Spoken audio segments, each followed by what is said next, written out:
Hi friends, welcome to all. ನೀವು ನೋಡ್ತಾ ಇದ್ದೀರಾ Krishi learn easily YouTube channel.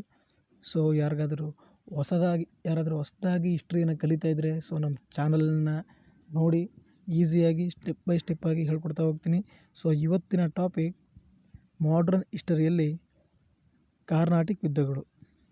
ನಮ್ಮ ಚಾನಲನ್ನು ಯಾರಾದರೂ ಸಬ್ಸ್ಕ್ರೈಬ್ ಮಾಡಿಲ್ಲ ಅಂದರೆ ಈ ಕೂಡಲೇ ಸಬ್ಸ್ಕ್ರೈಬ್ ಮಾಡಿ ಹಾಗೂ ಬೆಲ್ ಐಕಾನ್ನ ಪ್ರೆಸ್ ಮಾಡೋದ್ರ ಮೂಲಕ ಸದಾ ನೋಟಿಫೈ ಆಗಿರಿ ಅಂತ ಹೇಳ್ತಾ, ನಾನು ಯಾವಾಗಲೂ ಹೇಳೋ ಹಾಗೆ ಶ್ರಮದ ಫಲವೇ ಜಯ. ನಾವು ಶ್ರಮನ ಪಡೆದ ಯಾವುದೇ ತರಹದ ಜಯ ನಮಗೆ ಸಿಗೋದಿಲ್ಲ. ಹಾಗೆ take it easy or make it easy. ಓದೋದ್ರಲ್ಲೇ ಆಗಿರ್ಬೋದು ಅಥವಾ ಯಾವುದೇ ಒಂದು ಕೆಲಸ ಆಗಿದ್ದರೂ ನಾವು ಅದನ್ನು ಈಸಿಯಾಗಿ ತಗೋಬೋದು ಅಥವಾ ಕೆಲಸನ ಈಸಿಯಾಗಿ ಮಾಡ್ಬೋದು ಅಂತ ಹೇಳ್ತಾ, ತಡ ಮಾಡದೆ ಬನ್ನಿ ವಿಡಿಯೋನ ಸ್ಟಾರ್ಟ್ ಮಾಡೋಣ. ಕಾರ್ನಾಟಿಕ್ ಯುದ್ಧಗಳು. ಮೊದಲನೇದಾಗಿ ಕಾರ್ನಾಟಿಕ್ ಯುದ್ಧಗಳು ಯಾರ್ಯಾರ ನಡುವೆ ನಡೆಯುತ್ತೆ ಅಂತ ನಾವು ತಿಳ್ಕೊಳ್ಬೇಕಾಗುತ್ತೆ. ಇದು ಬ್ರಿಟಿಷ್ ಮತ್ತು ಫ್ರೆಂಚರ ನಡುವೆ ನಡೆಯುವಂಥ ಯುದ್ಧ ಆಗಿರುತ್ತೆ. ಇದನ್ನು 3 ರೀತಿಯಾಗಿ ಭಾಗ ಮಾಡಿದ್ದೀವಿ. ಪ್ರಥಮ ಕಾರ್ನಾಟಿಕ್ ಯುದ್ಧಗಳು, ಎರಡನೇ ಅಥವಾ ದ್ವಿತೀಯ ಕಾರ್ನಾಟಿಕ್ ಯುದ್ಧ ಮತ್ತು ಕೊನೆಯದಾಗಿ ತೃತೀಯ ಕಾರ್ನಾಟಿಕ್ ಯುದ್ಧ. ಪ್ರತಿಯೊಂದನ್ನು ಡೀಟೇಲಾಗಿ ಡಿಸ್ಕಸ್ ಮಾಡ್ತಾ ಹೋಗೋಣ. ಮೊದಲನೇದಾಗಿ ಪ್ರಥಮ ಕಾರ್ನಾಟಿಕ್ ಯುದ್ಧ. ಇದು 1746ರಿಂದ 1748ರವರೆಗೆ ನಡೆಯುತ್ತೆ. ಆವಾಗಲೇ ಹೇಳಿದಾಗೆ ಇದು ಬ್ರಿಟಿಷ್ ಮತ್ತು ಫ್ರೆಂಚರ ನಡುವೆ ನಡೆಯುತ್ತೆ. ಯಾವುದೇ ಒಂದು ಯುದ್ಧ ಆಗಿದ್ದರೂ ಕೂಡ ಅದಕ್ಕೊಂದು ಕಾರಣ ಇರಲೇಬೇಕು. ಇದಕ್ಕೆ ಪ್ರಥಮ ಕಾರ್ನಾಟಿಕ್ ಯುದ್ಧಕ್ಕೆ ಕಾರಣ ಏನಂದರೆ ಆಸ್ಟ್ರಿಯಾದ ಉತ್ತರಾಧಿಕಾರತ್ವಕ್ಕಾಗಿ ನಡೆಯುವಂಥ ಯುದ್ಧದ ಪರಿಣಾಮವಾಗಿ, ಅಂದರೆ ಆಸ್ಟ್ರಿಯಾ ಅಂದರೆ ಯುರೋಪ್ ಖಂಡದಲ್ಲಿ ನಡೆಯುವಂತಹ ಆಸ್ಟ್ರಿಯಾದ ಉತ್ತರಾಧಿಕಾರತ್ವ ಯುದ್ಧದ ಒಂದು ಪ್ರತಿಧ್ವನಿ ಭಾರತದಲ್ಲಿ ಪ್ರಥಮ ಬಾರಿಗೆ ಕಾರ್ನಾಟಿಕ್ ಯುದ್ಧದ ಮೂಲಕ ಕಾಣಿಸಿಕೊಳ್ಳುತ್ತೆ.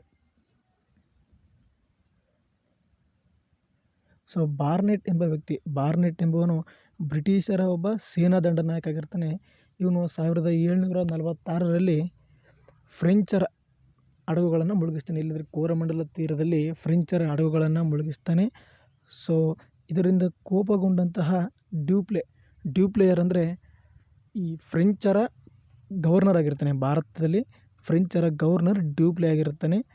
ಇವನು ಮದ್ರಾಸನ್ನು ಗೆಲ್ಲಬೇಕು ಅನ್ನೋಕ್ಕೋಸ್ಕರ ಮಾರಿಸ್ನ ಗವರ್ನರ್ ಆಗಿರ್ತಕ್ಕಂತಹ ಲಾಬೋರ್ಡ್ ನಾಯಸ್ನ ಭಾರತಕ್ಕೆ ಕರೆಸಿಕೊಂಡು 1746ರಲ್ಲಿ ಮದ್ರಾಸನ್ನು ವಶ ಮಾಡಿಕೊಳ್ತಾನೆ. ಆದರೆ ಕೆಲವು ಕಾಲಗಳ ಬಳಿಕ ಡ್ಯೂಪ್ಲೆ ಮತ್ತು ಲಾಬೋರ್ಡ್ ನಾಯಸ್ನ ಮಧ್ಯೆ ಒಂದು ಕಲಹ ಉಂಟಾಗಿ ಲಾಬೋರ್ಡ್ ನಾಯಸ್ನು 40,000 ಪೌಂಡಿಗೆ ಮದ್ರಾಸನ್ನು ಬ್ರಿಟಿಷರಿಗೆ ಮತ್ತೆ ಹಿಂತಿರುಗಿಸ್ತಾನೆ. ಇದರ ಪರಿಣಾಮವಾಗಿ ಡ್ಯೂಪ್ಲೆಯು ಮದ್ರಾಸನ್ನು ವಶಪಡಿಸಿಕೊಳ್ಳಲೇಬೇಕು ಅಂತ ಒಂದು ಯುದ್ಧವನ್ನು ಮಾಡ್ತಾನೆ.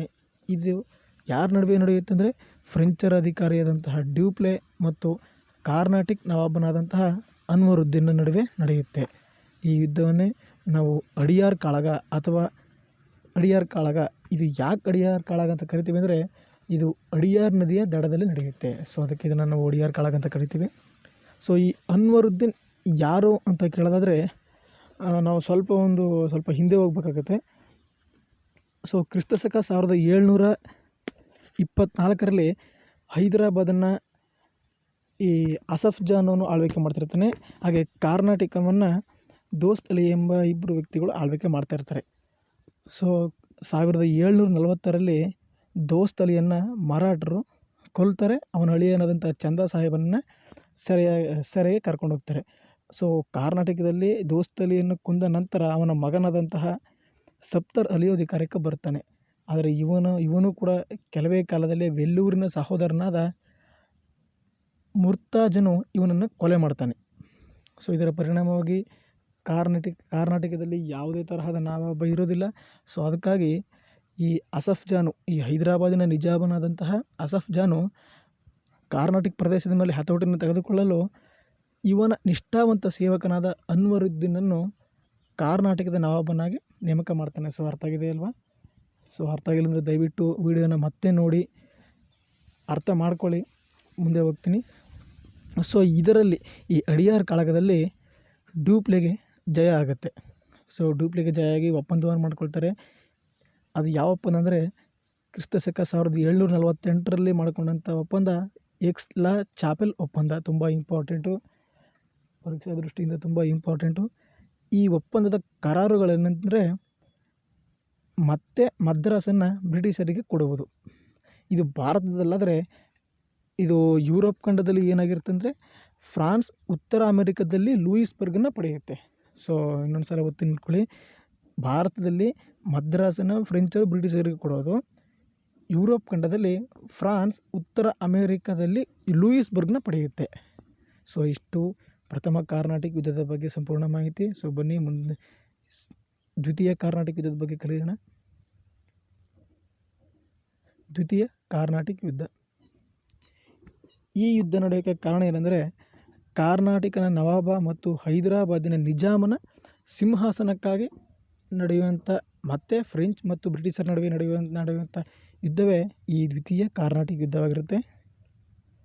ಸೊ ಇದು ಯಾರ್ಯಾರ ನಡುವೆ ನಡೆಯುತ್ತೆ ಅಂದರೆ ಬ್ರಿಟಿಷರ ರಾಬರ್ಟ್ ಕ್ಲೈವ್, ನಾಸಿರ್ ಜಂಗ್, ಅನ್ವರುದ್ದೀನ್ ಈ ಒಂದು ಕಡೆ ಆದರೆ, ಇನ್ನೊಂದು ಕಡೆ ಫ್ರೆಂಚರ ಡೂಪ್ಲೆ, ಮುಜಾಫರ್ ಜಂಗ್ ಮತ್ತು ಚಂದಾ ಸಾಹೇಬ್ ಇರ್ತಾರೆ. ಇವ್ರ ಬಗ್ಗೆ ಹೇಳ್ಬೇಕಂದ್ರೆ ರಾಬರ್ಟ್ ಕ್ಲೈವು ಒಬ್ಬ ಸೇನಾ ಅಧಿಕಾರಿಯಾಗಿರ್ತಾನೆ. ಹಾಗೆ ಇಲ್ಲಿ ಅವನ ಸಮವಾಗಿ ಡೂಪ್ಲೆಯು ಫ್ರೆಂಚರ ಗವರ್ನರ್ ಆಗಿರ್ತಾನೆ. ಮತ್ತು ಈ ನಾಸಿರ್ ಜಂಗ್ ಯಾರಪ್ಪ ಅಂದರೆ ಈ ಅಸಫ್ ಜಾನ ಎರಡನೇ ಮಗ ಆಗಿರ್ತಾನೆ. ಅಸಫ್ ಜಾನ ಎರಡನೇ ಮಗ ನಾಸಿರ್ ಜಂಗ್ ಆಗಿರ್ತಾನೆ. ಮತ್ತು ಈ ಕಡೆ ಇವನು ಹೈದರಾಬಾದ್ ನಿಜಾಮನಿಗೋಸ್ಕರ ಹೋರಾಡ್ತಾನೆ, ಆ ಪದವಿಗೋಸ್ಕರ. ಈ ಕಡೆ ಹೈದರಾಬಾದ್ಗೋಸ್ಕರನೇ ಮುಜಾಫರ್ ಜಂಗನು ಹೋರಾಡ್ತಾನೆ. ಈ ಮುಜಾಫರ್ ಜಂಗ್ ಯಾರಂದರೆ ಅಸಫ್ ಜಾನ ಮಗಳ ಮಗನಾಗಿರ್ತಾನೆ. ಸೊ ಎಲ್ಲ ಅವರು ಒಂದೇ ಫ್ಯಾಮಿಲಿಯವರಾಗಿರ್ತಾರೆ. ಸೊ ಈ ಕಡೆ ನಾಸಿರ್ ಜಂಗ್ ಯಾರಂದರೆ ಅಸಫ್ ಜಾನ ಎರಡನೇ ಮಗ, ಈ ಕಡೆ ಮುಜಾಫರ್ ಜಂಗ್ ಯಾರಂದರೆ ಅಸಫ್ ಜಾನ ಮಗಳ ಮಗ ಆಗಿರ್ತಾನೆ. ನೆಕ್ಸ್ಟು ಅನ್ವರುದ್ದೀನ್ ಯಾರಂದರೆ ಈಗಾಗಲೇ ಹಿಂದೆ ಹೇಳಿದ್ದೀನಿ, ಇವನು ಅಸಫ್ ಜಾನ ಶ್ರೇಷ್ಠ ಅಂದರೆ ನಿಷ್ಠಾವಂತ ಸೇವಾ ಅಧಿಕಾರಿ ಆಗಿರ್ತಾನೆ. ಸೊ ಈ ಕಡೆ ಚಂದಾ ಸಾಹೇಬ್ ಯಾರಂದರೆ ನಾನು ಆವಾಗಲೇ ಹೇಳಿದೆ, ಮರಾಠರಿಂದ ದೋಸ್ತಲಿಯು ಕೊಲೆಯಾಗ್ತಾನೆ. ಅವನ ಅಳಿಯನಾದಂತಹ ಚಂದಾ ಸಾಹೇಬನ್ನು ಮರಾಠರು ಸೆರೆ ಹಿಡಿದಿರ್ತಾರೆ. ಅವಾಗ ತಾನೇ ಅವನ್ನ ರಿಲೀಸ್ ಮಾಡಿರ್ತಾರೆ. ಸೊ ಈ ಕಡೆ ನಾಸಿರ್ ಜಂಗ್ ಮತ್ತು ಅನ್ವರುದ್ದೀನ್ಗೆ ಬ್ರಿಟಿಷರು ಬೆಂಬಲ ಕೊಟ್ಟರೆ, ಈ ಕಡೆ ಮುಜಾಫರ್ ಜಂಗ್ ಮತ್ತು ಚಂದಾ ಸಾಹೇಬ್ಗೆ ಫ್ರೆಂಚರು ಬೆಂಬಲವನ್ನು ಕೊಡ್ತಾರೆ. ಸೊ ಇವರಿಬ್ಬರ ನಡುವೆ ನಡೆಯುವಂತಹ ಕಾಳಗವೇ ಅಂಬೂರ್ ಕಾಳಗ. ತುಂಬ ಇಂಪಾರ್ಟೆಂಟು, ಪರೀಕ್ಷೆ ದೃಷ್ಟಿಯಿಂದ ನೋಡ್ಕೊಳ್ಳಿ. ಅಂಬೂರ್ ಕಾಳಗ ಯಾರ ನಡುವೆ ನಡೆಯುತ್ತೆ ಅಂತ ಕೇಳ್ಬೋದು, ಅಥವಾ ಇವರಿಬ್ಬರನ್ನು ಕೊಟ್ಟು ಯಾವ ಕಾಳಗ ನಡೆಯುತ್ತೆ ಅಂತ ಕೇಳ್ಬೋದು. ಸೊ ಇದರಲ್ಲಿ ಅಂದರೆ ಇದು 1749ರಲ್ಲಿ ಅಂಬೂರ್ ನದಿಯ ದಡದಲ್ಲಿ ನಡೆಯುತ್ತೆ. ಈ ಕಾಳಗದಲ್ಲಿ ಏನಾಗುತ್ತೆ ಅಂದರೆ ಅನ್ವರುದ್ದೀನ್ನ ಕೊಲೆಯಾಗುತ್ತೆ.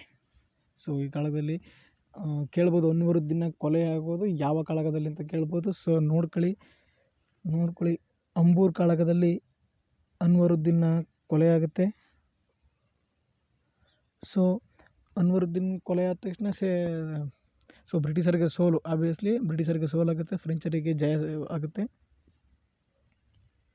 ಸೊ ಅನ್ವರುದ್ದೀನ ಕೊಲೆ ಆಯಿತು ಅಂದರೆ ಫ್ರೆಂಚರು ಗೆದ್ದರು. ಸೊ ಈ ಕಡೆ ಮುಜಾಫರ್ ಜಂಗನನ್ನು ಹೈದರಾಬಾದಿನ ನಿಜಾಮನನ್ನಾಗಿ ಮತ್ತು ಚಂದಾ ಸಾಹೇಬನನ್ನು ಕಾರ್ನಾಟಿಕನ ನವಾಬನಾಗಿ ಡ್ಯೂಪ್ಲೆಯು ನೇಮಿಸ್ತಾನೆ.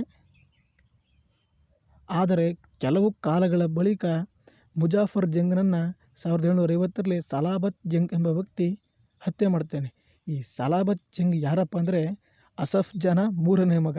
ನೋಡಿ, ಎಲ್ಲ ಸೇಮ್ ಅವರ ಫ್ಯಾಮಿಲಿಯಲ್ಲಿರೋರೆ. ಸೊ ಆನಂತರ ಈ ಸಲಾಬತ್ ಜಂಗ್ ಹೈದರಾಬಾದಿನ ನಿಜಾಮನಾಗ್ತಾನೆ. ಮತ್ತು ಮೊಹಮ್ಮದ್ ಅಲಿಯು ಮತ್ತು ಕ್ಲೈವ್, ಈ ಮೊಹಮ್ಮದ್ ಅಲಿ ಯಾರಪ್ಪ ಅಂದರೆ ಅನ್ವರುದ್ದೀನ ಮಗ. ಸೊ ಅನ್ವರುದ್ದೀನ ಕೊಲೆ ಮಾಡಿರತಕ್ಕಂಥ ಸೇಡು ಅಂದಮೇಲೆ ಇರುತ್ತೆ. ಸೊ ಅದಕ್ಕೋಸ್ಕರ ಮೊಹಮ್ಮದ್ ಅಲಿ ಮತ್ತು ರಾಬರ್ಟ್ ಕ್ಲೈವ್ ಇಬ್ಬರು ಸೇರಿ ಚಂದಾ ಸಾಹೇಬನ್ನು ಹತ್ಯೆ ಮಾಡ್ತಾರೆ. ಸೊ ಇಲ್ಲಿ ಮುಜಾಫರ್ ಜಂಗನನ್ನು ಸಲಾಬತ್ ಜಂಗ್ ಹತ್ಯೆ ಮಾಡಿದ್ರೆ, ಈ ಕಡೆ ಚಂದಾ ಸಾಹೇಬನನ್ನು ಅನ್ವರುದ್ದೀನ್ನ ಮಗನಾದಂತಹ ಮೊಹಮ್ಮದ್ ಅಲಿ ಹತ್ಯೆ ಮಾಡ್ತಾನೆ. ಸೊ ಮೊಹಮ್ಮದ್ ಅಲಿ ಕರ್ನಾಟಕದ ನವಾಬನಾಗ್ತಾರೆ.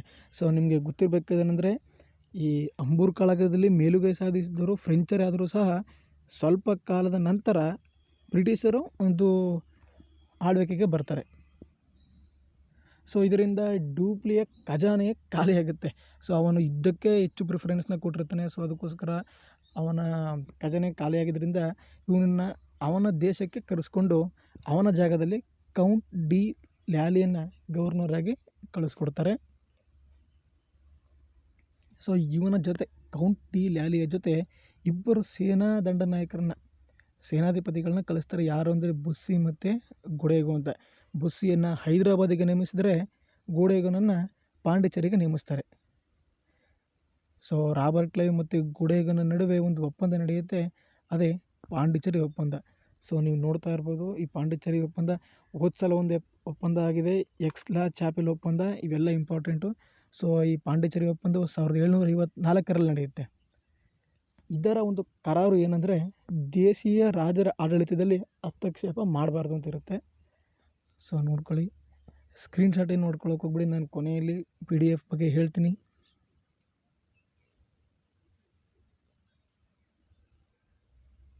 ಸೊ ಕೊನೆಯ ಅಥವಾ ತೃತೀಯ ಕಾರ್ನಾಟಿಕ್ ಯುದ್ಧ. ಸೊ ಇದು 1756ರಿಂದ 1763ರವರೆಗೆ ನಡೆಯುತ್ತೆ. ಇದು ಯಾಕೆ ನಡೆಯುತ್ತೆ ಅಂದರೆ ಬ್ರಿಟಿಷ್ ಮತ್ತು ಫ್ರೆಂಚರ ನಡುವೆ ನಡೆಯುವಂಥ ಸಪ್ತವಾರ್ಷಿಕ ಯುದ್ಧದ ಪರಿಣಾಮವಾಗಿ ಭಾರತದಲ್ಲಿ ನಡೆಯುತ್ತೆ. ಇದು 1756ರಿಂದ 1763ರಲ್ಲಿ ಶುರುವಾಗಿದ್ದರೂ ಕೂಡ ಇದು ಭಾರತದಲ್ಲಿ ಶುರುವಾಗೋದು 1758ರಿಂದ 1763ರವರೆಗೆ. ಸೊ 2 ವರ್ಷದ ನಂತರ ಶುರುವಾಗುತ್ತೆ ಭಾರತದಲ್ಲಿ. ಸೊ ನಿಮಗೆ ಗೊತ್ತಿರೋಗೆ county ಲ್ಯಾಲಿಯನ್ನು ಕಳಿಸಿರ್ತಾರೆ.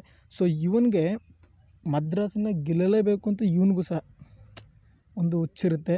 So county ಲ್ಯಾಲಿಯು port scent ಎಂಬ ಕೋಟೆಯನ್ನು ವಶಪಡಿಸ್ಕೊಳ್ಳೋಕ್ಕಾಗಿ ಹೈದರಾಬಾದ್ನಲ್ಲಿರ್ತಕ್ಕಂಥ ಬುಸ್ಸಿಯನ್ನು ಇವನು ಕರೆಸ್ಕೊಳ್ತಾನೆ. ಸೊ ಇವನು ಯಾವಾಗ ಈ ಬುಸ್ಸಿಯು ಹೈದರಾಬಾದನ್ನು ಬಿಟ್ಟು ಕೌಂಟಿ ಲ್ಯಾಲಿ ಜೊತೆ ಬರ್ತಾನೋ ಇದೇ ಸಮಯದಲ್ಲಿ ಸರ್ ಐರ್ಕುಟ್ ಹೈದರಾಬಾದನ್ನು ಗೆದ್ಕೊಳ್ತಾನೆ. ಸರ್ ಐರ್ಕುಟು ಯಾರಪ್ಪ ಅಂತಂದರೆ ಇವನು ದಂಡನಾಯಕನಾಗಿರ್ತಾನೆ, ಒಂದು ಸೇನಾ ದಂಡನಾಯಕನಾಗಿರ್ತಾನೆ. ಇವನು ಬಂದು ಇಲ್ಲಿ ಹೈದರಾಬಾದನ್ನು ಗೆದ್ಕೊಳ್ತಾನೆ. ಸೊ ಇದರ ನಂತರ 1760 ಜೂನ್ 21ರಂದು ಡೇಟ್ ಚೆನ್ನಾಗಿ ನೆನ್ಪಿಟ್ಕೊಂಡ್ರೆ ತುಂಬ ಇಂಪಾರ್ಟೆಂಟು. ಸರ್ ಐರ್ಕುಟ್ ಮತ್ತು ಬುಸ್ಸಿಯ ನಡುವೆ ಒಂದು ಕದನ ಆಗುತ್ತೆ, ಇದೇ ವಾಂಡಿವಾಸ್ ಕದನ. ಸೊ ಯಾವಾಗ ಸರ್ ಐರ್ಕುಟ್ ಬುಸ್ಸಿಯ ಒಂದು ಬುಸ್ಸಿ ಇರುವಂತಕ್ಕಂಥ ಒಂದು ಹೈದರಾಬಾದನ್ನು ಗೆದ್ಕೊಳ್ತಾನೋ ಆವಾಗ ಇವರಿಬ್ಬರ ಮಧ್ಯೆ ಒಂದು ಕಲಹ ಉಂಟಾಗಿ ಈ ವಾಂಡಿವಾಸ್ ಕದನಕ್ಕೆ ಅಡಿಪಾಯ ಆಗುತ್ತೆ. ಸೊ ವಾಂಡಿವಾಸ್ ಕದನ ನಡೆಯುತ್ತೆ, ತುಂಬ ಇಂಪಾರ್ಟೆಂಟು. ಸೊ ಈ ಕದನದಲ್ಲಿ ಬುಸ್ಸಿ ಸೋಲ್ತಾನೆ, ಅಂದರೆ ಫ್ರೆಂಚರು ಪತನಗೊಂಡು ಮತ್ತು ಫ್ರೆಂಚರ ಅನೇಕ ಪ್ರಮುಖ ಪ್ರದೇಶಗಳು ಈ ಬ್ರಿಟಿಷರ ವಶವಾಗುತ್ತೆ. ಸೊ ಈ ಯುದ್ಧವೇ ಫ್ರೆಂಚರ ಅವನತಿಗೆ ಕಾರಣವಾಗುತ್ತೆ. ಸೊ ತುಂಬ ಇಂಪಾರ್ಟೆಂಟು, ತುಂಬ ಸಲ ಕೇಳಿದ್ದಾರೆ. ಸೊ ನೋಡ್ಕೊಳ್ಳಿ. ಸೊ ನಿಮಗೆ ಗೊತ್ತಿರೋ ಹಾಗೆ ಮತ್ತೊಮ್ಮೆ ಹೇಳ್ತೀನಿ.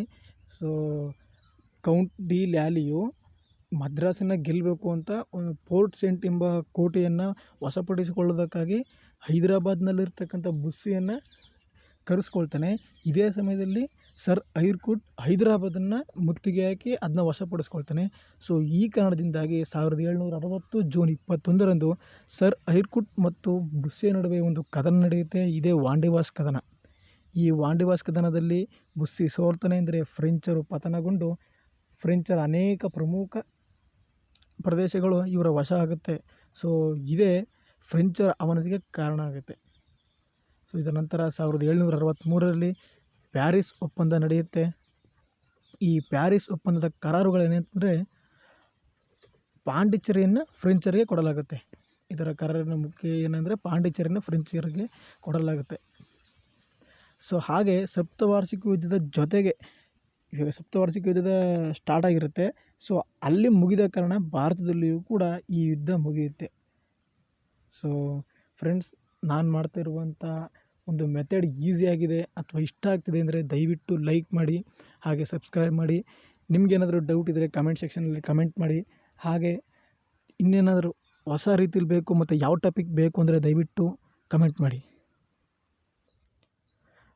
ಡಿಸ್ಕ್ರಿಪ್ಷನ್ನಲ್ಲಿ ನನ್ನ ಒಂದು ನಂಬರನ್ನು ಕೊಟ್ಟಿರ್ತೀನಿ. ಸೊ ಆ ನಂಬರ್ನ ವಾಟ್ಸಪ್ಗೆ ನೀವು ನನಗೆ ಮೆಸೇಜ್ ಮಾಡಿ, PDF ಬೇಕು ಅಂತ. ಸೊ ನಾನು ನಿಮಗೆ PDFನ ಪ್ರೊವೈಡ್ ಮಾಡ್ತೀನಿ. So thank you.